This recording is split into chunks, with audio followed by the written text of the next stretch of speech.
자, 오늘도 헬마우스 임경빈 작가 함께합니다. 어서 오세요. 안녕하세요. 예, 드디어 합의가 하나 됐군요. 예. 네, 오늘 이제 노동절인데 그래도 뭐라도 하나 국회에서 합의가 됐다라는 좀 기쁜 소식을 좀 전해드릴 수 있을 것 같습니다. 일단 이태원 참사 진상규명 특별법 지난번에 이미 이제 대통령이 거부권을 행사했었기 때문에 이 법안 처리가 어떻게 될 것이냐 관심을 모았는데 오늘 일부 핵심 쟁점들을 수정을 해서 여야가 내일 본회의에서 처리하기로 합의를 했습니다. 협의의 중점이었던 게 그동안에는 이제 특별조사위원회를 설립한 뒤에 이 직권조사할 수 있는 권한을 줄 것이냐 말 것이냐, 그리고 압수수색 영장을 검찰에 청구할 수 있는 권한을 줄 거냐 말 거냐, 이제 이런 항목들이었는데 이걸 이제 삭제하기로 했습니다. 그동안 국민의힘에서 이제 주장해왔던 건 뭐냐면 특조위에 무소불위의 권한을 부여한다라고 이야기하면서 독소 조항으로 이 항목들을 지목을 했었고요. 삭제를 해야 된다라고 쟁점 사안화를 시켰습니다. 민주당이 이번에 여당의 요구를 받아들이면서 이번 협상이 좀 타결되게 됐습니다. 근데 직권조사란 게 뭐죠? 그러니까 이 직권조사를 못하게 된다는 건 특조위가 그럼 뭘 할 수 있는 건가요? 그러니까 이제 정해진 사안들을 일단 기본적으로 특별조사위원회에서 그 조사를 하고 직권조사를 하게 되면 이제 특정 사안에 대해서 더 이제 조사 범위를 넓혀서 가져갈 수 있는 건데 그렇게 될 경우에는 이제 뭐 대통령실이나 혹은 정부가 이제 부담스러워할 수 있는 부분까지도 나중에 특조위가 이제 자의적으로 조사 범위를 넓힐 수 있다는 우려를 여권에서는 해왔던 게 이제 사실입니다. 예, 약간 다음에 더 자세히 한번 들여다볼 부분인 것 같습니다. 왜냐하면 특별한 조사를 진행하다가 어떤 분명히 더 필요한 사항이 발생했을 때 그때 그 조사를 진행 못할 수도 있다는 우려도 들고요. 이제 구조적으로 보면은 지난번 세월호 참사 특별조사위원회하고 어떻게 보면 이제 그 쟁점들이 대부분 비슷하긴 한데요. 뭐 자세한 내용들은 이따가 이제 그 유가족 협의회 쪽하고 한번 자세히 한번 조금 더 여쭤보겠습니다. 물어보면 좋을 것 같습니다. 일단 특조위 활동 기간을 1년 이내로 하기로 했고요. 그리고 3개월 이내에서 연장할 수 있도록 현행의 이 조항들, 지금 이제 특별법에 있는 조항들을 유지하기로 했고, 원래 여기에 대해서 이제 국민의힘에서는 기간을 좀 줄여야 된다. 그래서 최대 9개월로 해야 된다. 6개월 플러스 3개월. 이거 이제 주장을 해왔었는데 일단 활동 기간에 대해서는 민주당 안을 그대로 유지하기로 했습니다. 그리고 특조위 구성에 있어서도 위원장을 어떻게 선임할 것이냐가 좀 쟁점이었는데 일단 국회의장이 추천하는 거를 유지를 하고요. 그리고 여야가 협의를 해서 한 명의 위원장을 이제 결정하기로 했다. 그러니까 합의로 하자라는 게 그동안 국민의힘의 주장이었는데 합의로 추대하자고 하면은 이건 시간이 너무 오래 걸리고 결국 이제 국민의힘에서 반대하면 위원장을 선임할 수 없게 되는 거기 때문에 그러면 안 된다라는 게 이제 민주당의 입장이었고요. 그래서 민주당의 안에 따라서 국민의힘이 좀 양보하기로 했습니다. 이렇게 되면 사실상 이제 국회의장이 민주당 출신이 맡게 될 걸로 예상이 되기 때문에 민주당에서 추천한 위원장이 위원회의 어떤 전체적인 주도권을 쥐고 가는 그런 그림이 될 걸로 지금 보입니다. 일단 뭐 아까 말씀드렸던 대로 대통령이 이미 한번 그 거부권을 행사했었는데 국회로 돌아와서 제 의결을 앞둔 상태였기 때문에 이 합의가 만약에 이루어지지 않았으면은 국회에서 또 한번 충돌이 이루어질 수도 있었는데 거기에 대해서는 일단 이제 충돌을 피해갈 수 있게 됐고요. 대통령실도 합의가 나오고 나서 곧바로 여야의 이태원 특별법 합의에 대해서 이제 환영한다는 입장을 밝혔고 대통령실 관계자 말로는 이제 대통령이 어쨌든 여야 합의에 따라서 통과된 법안에 대해서는 거부권 행사하지 않는다. 이제 이 원칙을 다시 한번 확인을 했습니다. 잠깐 전화 연결해 볼까요? 저 이정민 운영위원장이요. 그러니까 이 어떤 특별법을 가장 기다렸을 유가족분인데요. 한번 연결해 보겠습니다. 이정민 이태원 참사 유가족 협의회 운영위원장입니다. 연결돼 있습니까? 안녕하십니까?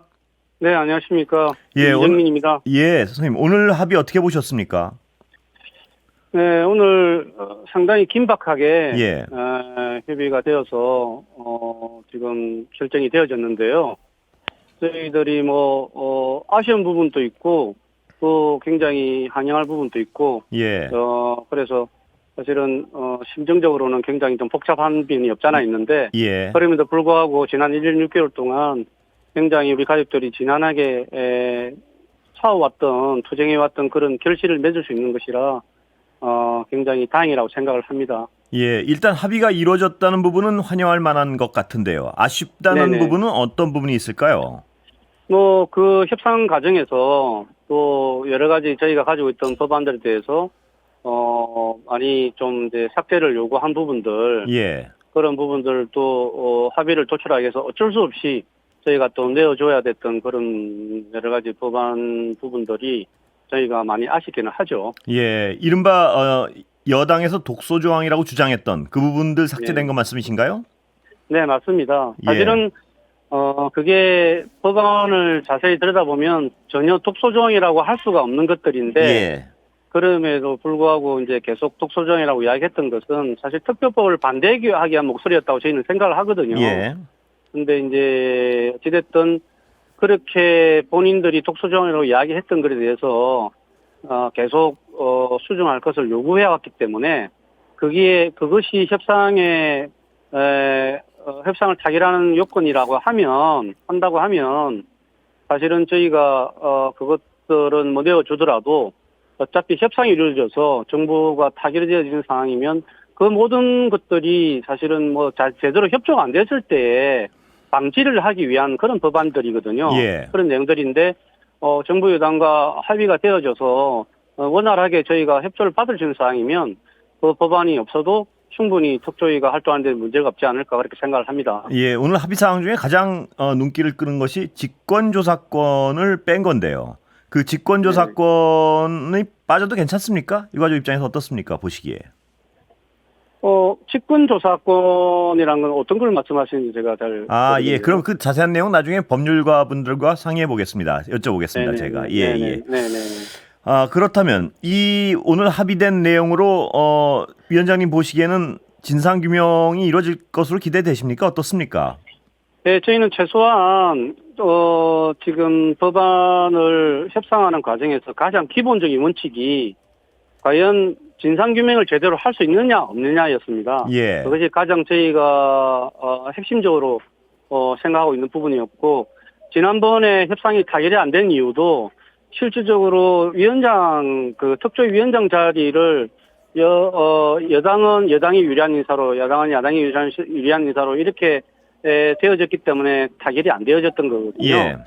그런데 이제 저희가 일단 국회의장이 중립적인 상황으로 우리가 그렇게 추천권을 주자라고 했었는데 여당이 계속 그걸 반대했었기 때문에 예. 그래서 타결이 안 되었었는데 이번에는 여당이 그 부분을 전향적으로 받아들여가지고 그래도 그 부분을 인정하고 그렇게 합의를 해준 거에 대해서 저는 큰 가치가 있다고 생각을 하고 있습니다. 예, 위원장이 야당이 추천한 인사가 될 가능성이 많아졌다는 부분, 그 부분을 가장 높게 평가하시는군요. 맞습니다. 예. 네.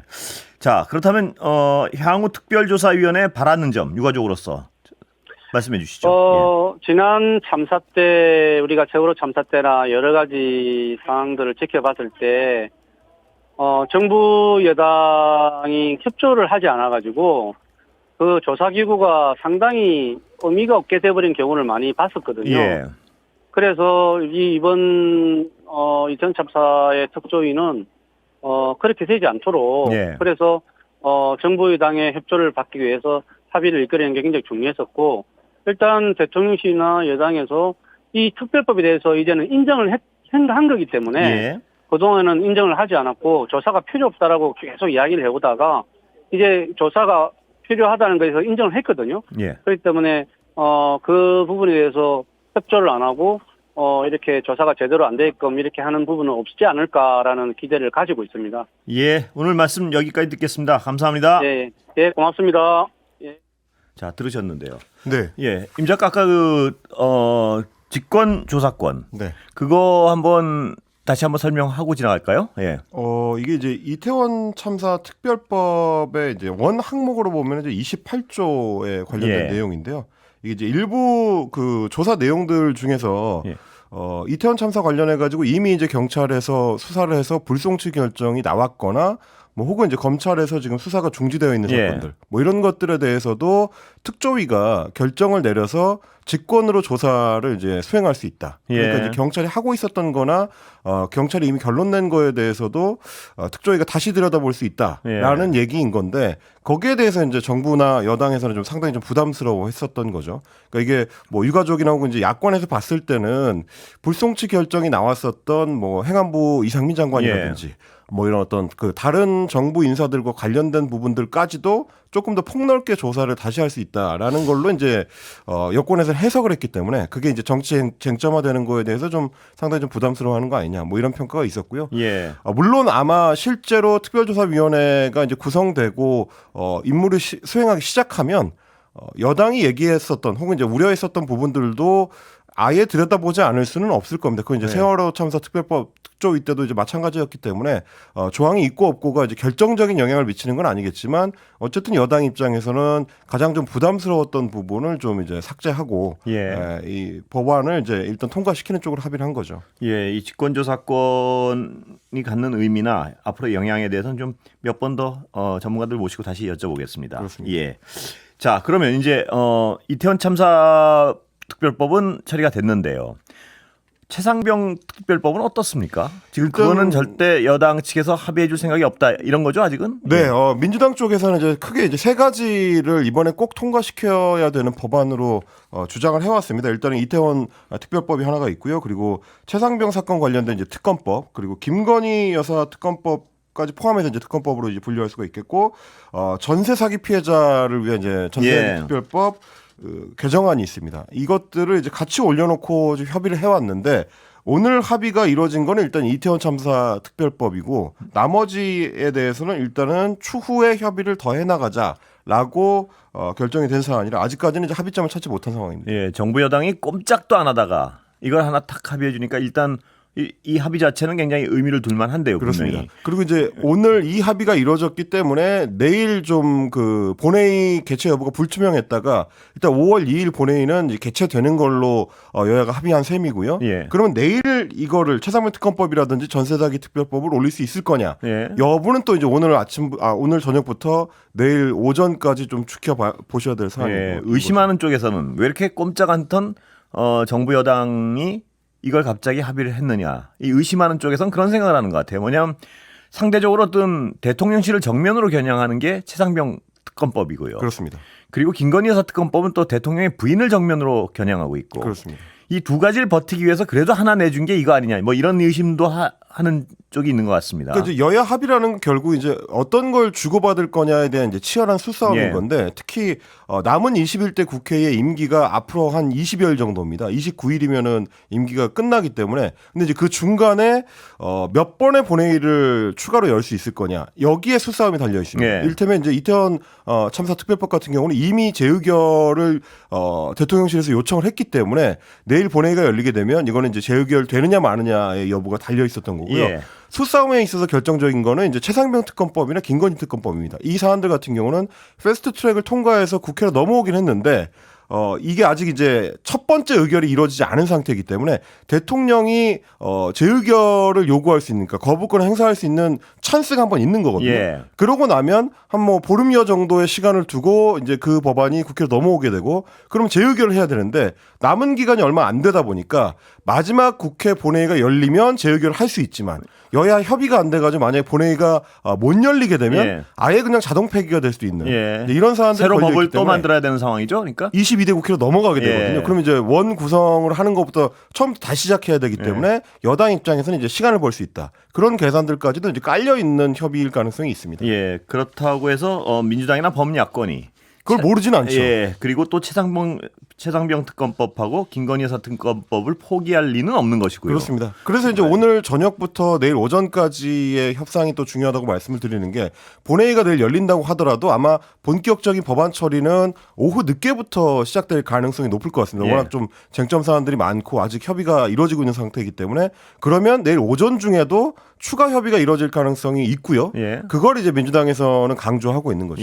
그런데 이 와중에 왜 김진표 의장이 이렇게 논란이 되는 겁니까? 결국 이제 국회의장이 이제 키맨인 건데 본회의를 개최할 거냐 말 거냐에 이제 최종 권한이 이제 국회의장한테 달려있기 때문에 물론 뭐 우리 이제 국회법상으로 보면 여야가 완전히 일정 합의를 해야지만 열 수 있는 건 아닙니다. 그걸 이제 민주당에서는 강조하고 있습니다. 한쪽에서 이제 요청하더라도 매주 목요일이면 원래 이제 열도록 돼 있기 때문에 국회의장이 열어줘야 된다라고 이제 주장합니다만 김진표 의장이 지속적으로 이야기했던 건 이제 여야 합의의 이제 필요성이거든요. 예. 여야 합의가 안 되면 나는 직권으로 그냥 단독 본회의를 열어줄 수는 없다라는 입장을 유지하고 있었기 때문에 민주당 입장에서는 거기에 이제 불만이 있었고 예. 또 하나 변수가 되는 거는 4일부터 그러니까 이제 그 주말이 되면은 국회의장이 한국에 없는 상태가 됩니다. 예, 그게 이른바 여행 논란이군요. 예. 네, 뭐 물론 이제 뭐 공식적으로는 네. 이제 국회의장의 해외 순방인데 네. 4일부터 2주 동안 북미와 중미를 이제 순방하게 되는데요. 뭐 일단 표면적으로 가장 중요한 거는 이제 믹타라고 해가지고 MIKTA 그러니까 이게 이제 멕시코, 인도네시아, 코리아 그리고 튀르키예, 오스트레일리아까지 해가지고 이 국가들의 의장들이 참여하는 회의가 있다는 겁니다. 예. 거기에 참여하는 게 이제 기본 목적인데 2주 동안 이제 중남미까지를 이제 다 순방하고 돌아오는 일정이 이미 잡혀 있고요. 예. 거기에 이제 야당 원내대표인 홍익표 원내대표도 같이 가는 걸로 일정이 잡혀 예. 있었기 때문에 사실상 국회가 2주 동안 스탑이 된다. 네. 그러면 이번에 내일 이제 본회의에서 웬만한 일정들이 다 소화가 되지 못하면 상당 기간 동안 국회에서 뭔가를 처리하는 거는 좀 힘들어지다 보니까 민주당 입장에서는 좀 속이 타는 예. 그러니까 내일 반드시 본회의를 열어서 중요한 법안들을 통과시켜야 되는 이제 그런 문제가 걸려 있었던 겁니다. 예, 민주당에서는 김진표 의장 등 네. 전 어떤 민주당 출신 국회의장에 대해서 불만이 부글부글 끓는 것 같아요. 정확하게 얘기하자면 전반기 의장이었던 박병석 예. 전 의장하고 후반기 의장을 맡은 이제 김진표 의장이 기본 원칙이 항상 이제 똑같았거든요. 법안 처리를 하려면 혹은 본회의를 열려면 여야가 합의를 먼저 해와라. 예. 일방적으로 열어줄 수 없다. 이제 이런 태도를 항상 견지를 했었기 때문에 민주당 입장에서는 아니 합의가 안 되면 결국 다수결로 처리하는 게 의회주의의 원칙인데 예. 왜 아예 그런 어떤 의결 처리조차도 못하게 하느냐라는 불만을 이제 가져왔었던 거고 어떻게 보면 이제 오늘 새로운 22대 국회에서 국회로 들어가게 될 박지원 당선인이 그런 민주당 의원들의 어떤 마음을 그런 어떤 정서를 표출시키는 사건이 좀 하나 있었습니다. 예. 오늘 오전에 유튜브 방송 김어준의 겸손인님들 뉴스공장에 출연을 했는데 김진표 국회의장을 향해서 뭐 저거라든지 예. 놈이라든지 이런 이제 비속어를 섞어서 예. 이제 맹비난하는 상황이 연출이 됐습니다. 의장이 직권 상정을 하지 않고 해외에 나간다라고 이야기를 하면서 거칠게 비판을 했는데 예. 김진표의 오늘이 있기까지 내가 차관, 수석, 장관을 다 시켜줬는데 저거 안 된다라고 예. 이야기를 했고요. 박병석, 김진표 똑같은 놈들이다. 뭐 이렇게 이제 이야기를 하기도 했고 윤석열이나 다 똑같은 놈들이다. 진짜 개땡땡들이다. 라는 예. 그러니까 욕설이 이제 섞여서 근데 이제 물론 올라왔습니다. 방송이 나가는지 모르고 했다. 이게 어떤 박 의원의 주장이죠. 본인이 이제 예. 나중에 페이스북에 해명 글을 예. 올렸는데 방송 시작 멘트가 없어서 예. 방송이 시작된 거를 모르고 예. 이런 적절하지 못한 내용들을 이야기를 했고 이게 그대로 방송이 됐다. 예. 나중에 이제 본인이 이제 요청을 해가지고 음성 처리가 좀 별도로 되긴 했습니다. 이제 음악이 그 위에 더 씌워지긴 했는데 네. 이유 여하를 막론하고 부적절한 언행에 당사자분들과 예. 시청자 국민께 진심으로 사과의 말씀을 올린다. 앞으로 언행에 더욱 신중하겠다라고 사과를 하긴 했습니다. 예, 사후적 사과를 하면 그 말을 그대로 받아들여야 되죠. 근데 평소에 어떤 박지원 의원의 그 정치적 고단수로 보면 이 어떤 강한 자극이 필요하다 뭐 이런 판단을 했을 수도 있다는 어떤 뭐랄까요 추정 이런 것도 해보긴 합니다. 뭐 본인 말씀이야 본인 마음이야 본인이 가장 잘 아시겠지만요. 그리고 또 이제 박지원 당선자도 차기 국회의장 후보군 중에 한 명이기 예, 때문에 그래서 더 강력하게 여러 노림수를 의심하는 분들은 있긴 합니다. 예. 김진표 의장에 대해서 이렇게 박지원 의원이 강하게 얘기한 것은 예. 지금 김진표 의장이나 박병석 의장 이런 분들에 대해서 민주당 의원들의 정서가 그만큼 부글부글 끓고 있다는 걸 알고 있기 때문에 그렇습니다. 국회의장 후보로 나서는 입장에선 강한 어떤 이미지를 던져주기 위한 계산일 수도 있다. 네, 그럴 예, 수도 있다는 말씀입니다. 예. 물론 이제 뭐 박지원 당선자가 국회의장에 나가겠다거나 혹은 예. 뭐 당대표 후보로 나서겠다거나 뭐 이런 선언을 한 상태는 아니지만 예. 후보군에 거론되는 분들은 대부분 어쨌든 일반적인 당원들의 정서라든지 예. 혹은 뭐 다른 당선자들의 정서를 반영할 수밖에 없기 때문에 또 왜 그런 의심을 하는 이 정치권 관계자들이 많으냐면 예. 박지원 그 당선자 같은 경우는 원래 본인도 스스로 말씀하시기를 예전에 이제 시사인인가 이제 예. 인터뷰를 하실 때 나는 설화가 한 번도 없는 사람이다. 예. 트화는 있었다. 그러니까 트위터에 뭔가 구설수가 될 만한 얘기를 한 적이 있지만 설화를 일으킨 적은 없다라고 이제 본인도 공언하셨던 분이기 때문에 뭔가 좀 계산된 실수였지 않았을까라는 의심을 하시는 거죠. 물론 이제 본인이 사과를 했으니까 그렇게 그리고 저번에 받아들여졌습니다. 제가 이 스튜디오에 모셨을 때도 이렇게 듣기엔 본인은 물론 그런 말씀은 안 하셨지만 저는 국회의장에 나갈 것이라는 어떤 100% 가까운 확신이 있었습니다. 네. 예. 그런데 이건 한번 따져봐야 될 것 같은데요. 국회의장인 김진표 의장이나 박병석 의장의 어떤 그 자세가 맞는 건지 이건 한번 따져볼 필요는 있는 것이 여야의 합의를 끌어내려고 노력하는 건 분명히 국회의장의 의무겠죠. 그거는 당연히 그래야 되고요. 근데 아까 말했지만 합의가 결국 안 될 때 국회 자체를 열질 않아 가지고 결국 무산시키는 것은 의석수가 작은 쪽에 손을 들어주는 꼴이죠, 결국은. 뭐 그렇게 볼 수도 있다라는 게 지금 이제 민주당 내부의 분위기인 것 같습니다. 예. 근데 그건 이제 당을 떠나 뭐 그건 정치권에서 싸우는 건 뭐 그쪽에서 알아서 싸우는 건데 객관적 입장에서 한번 이렇게 가만 생각해 보면 합의가 될 때까지 압력을 넣고 합의를 하라 그러는 건 물론 국회의장의 의무 같은데 결국 여러 노력에도 불구하고 합의가 안 됐을 때 국회의장이 그 본회의를 열지 않아 가지고 그 법안 자체가 무산되고 하는 걸 방치하는 것은 과연 그것이 민의를 대변하는 국회의장이 할 일인가 뭐 이런 생각은 듭니다. 예. 그러니까 이게 이제 특히 20대 국회 이후로 소위 이제 국회 선진화법이 안정적으로 이제 작동하기 시작한 이래로 생긴 문제들 중에 하나인 건데 그거에 따라서 이제 국회의장의 직권상정이라든지 소위 이제 날치기 법안 처리라든지 이런 것들이 사실상 묶여 있는 상태거든요. 예. 그래서 이제 국회에서 도입한 안전장치가 패스트트랙 같은 겁니다. 시간을 충분히 두고 추가적인 수기가 이루어지고 그럼에도 불구하고 합의가 안 되면 그걸 이제 자동 상정을 해가지고 법안 처리를 하도록 이미 그렇습니다. 제도가 만들어져 있고요. 지금 이제 민주당에서 추진하고 있는 대부분의 특검법들 혹은 이제 특별법들이 대부분 패스트트랙을 거친 법안들입니다. 그러니까 적어도 뭐 몇백일 이상을 숙성을 시킨 법안들이 자동으로 본회의에 부의가 되는 건데 거기에 대해서도 다수결 채택을 하는 데 있어서 시간을 추가로 끈다는 거는 이 과연 이제 국회법을 그렇게 개정했던 정신에 맞는 것이냐, 그게 국회의장의 역할이 맞는 것이냐 하는 지금 반성적인 성찰이 국회 내부에서도 좀 나오고 있는 것 같습니다. 그게 국회의장 개인적 어떤 신념으로 그렇습니다. 개인의 판단만으로 그게 가능한 것이냐. 가능하고 그래서 되는 것이냐. 그러려면 투표를 전 국민이 투표한 그 어떤 여론, 민심 이거는 도대체 어디서 소화를 해야 될 것이냐. 게다가 그게 이제 국회법 내부에서 패스트트랙 같은 장치가 없었더라면 또 모르겠지만 그렇습니다. 이미 그게 작동한 이후의 일이기 때문에 더 불만들이 있는 거죠. 그 국회의장의 권한을 저렇게 휘둘러도 되느냐 뭐 이런 비판은 충분히 가능한 것 같습니다. 자, 그런데 여당 당대표 얘기에 그 유승민 전 대표 얘기가 자꾸 나오는 것 같습니다. 당대표 선거가 이제 뭐 한 2달여 뒤에 열릴 거로 지금 예상이 되고 있기 때문에 후보군들도 조금씩 표면 위로 올라오고 있는데요. 유승민 전 의원 같은 경우에 오늘 아침에 CBS 김현정의 뉴스쇼에 출연을 해가지고 당대표 출마 여부, 그러니까 전당대회 출마할 거냐에 대해서 고민을 할 수밖에 없다라고 이제 가능성을 열어뒀습니다. 그런데 이제 여기서 이제 전제 조건이 있는데 지금 국민의힘 전당대회 룰 같은 경우는 당원 투표로 100% 당대표를 결정하도록 돼 있기 때문에 이 제도 자체는 이제 문제라고 지적을 했습니다.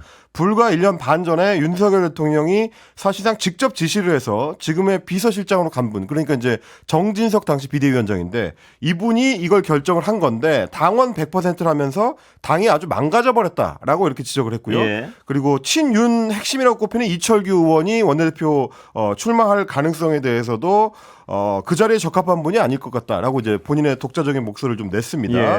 그리고 지난 총선 때 경기도 수원 지역에 공천을 받아라라는 이제 제안을 받았었다는 사실을 오늘 또 공개를 했는데 그 당시에 정영환 공관위원장이 다른 중진 정치인을 통해 가지고 수원에 출마해서 수도권 선거를 이끌어주면 어떻게 하느냐 이런 제안을 했었다는 겁니다. 거기에 대해서 유승민 전 의원은 뭐라고 답변했냐면 공관위원장 혼자 결정하기 어려울 거다. 라는 취지로 윤석열 대통령이나 한동훈 비서위원장이랑 먼저 얘기해보고 오케이를 하면 내가 나가겠다라고 했는데 그 뒤로 아무 연락이 없었다라고 하는 겁니다. 유승민 전 대표 한번 모셔야겠습니다. 오늘 말씀 여기까지 듣겠습니다. 감사합니다. 고맙습니다.